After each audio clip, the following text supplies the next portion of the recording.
the quiet suburb of Kyoto, Yukiko Tanaka, a widowed seamstress in her late 50s, lived with her daughter Aiko, a 28-year-old graphic designer.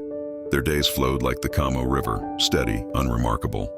Yukiko mended clothes with meticulous care, her fingers tracing patterns from a lifetime of unspoken dreams. Aiko, ever the dutiful child, filled the house with sketches of fantastical worlds, hiding her own restlessness behind a smile. One crisp autumn evening, while sorting through old boxes in the attic, Aiko stumbled upon a faded envelope.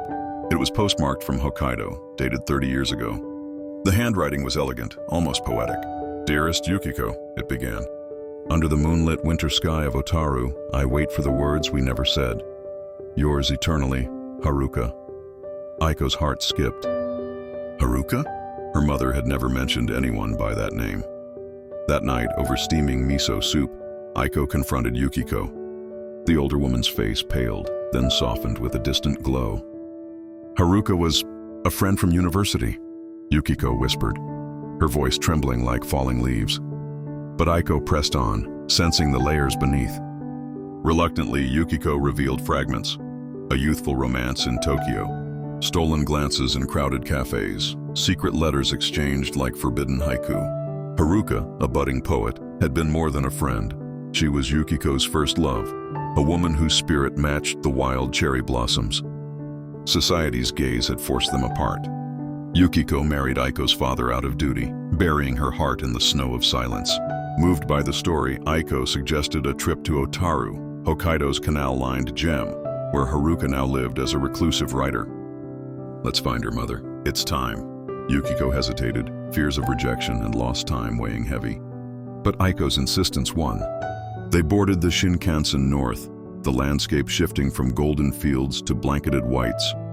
Otaru welcomed them with a gentle snowfall, its glassworks glowing under street lamps. They checked into a ryokan overlooking the sea, where the moon painted the waves silver. Aiko explored the town, her camera capturing the ethereal beauty, canals frozen in time, lanterns flickering like whispers.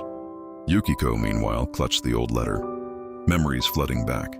Midnight walks with Haruka, sharing dreams under starry skies.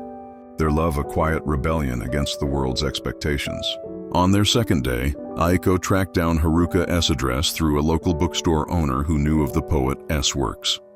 Haruka lived in a modest cottage on the outskirts, surrounded by pine trees dusted in white. As they approached, Yukiko's steps faltered. "What if she's forgotten?"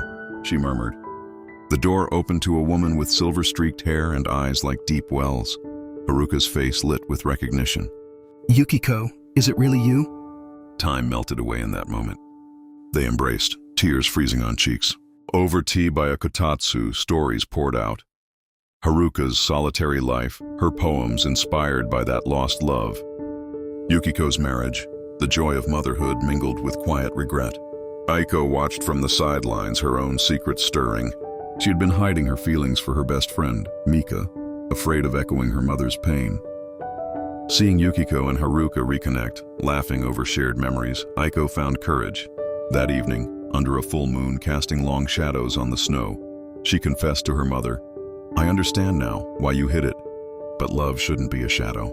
Yukiko smiled, pulling Aiko close. "No, my dear. It should be the light that guides us home." The trio spent days wandering Otaru's winter festival, where illuminated snow sculptures sparkled like diamonds. Haruka read her latest poem, Moonlit Reunion, evoking the fragility of time and the strength of enduring affection. Yukiko, for the first time, felt whole, her heart no longer fractured. As they returned to Kyoto, the train humming through thawing landscapes, Yukiko and Aiko shared a new bond. Haruka promised visits, their love rekindled not as flames, but as a warm hearth.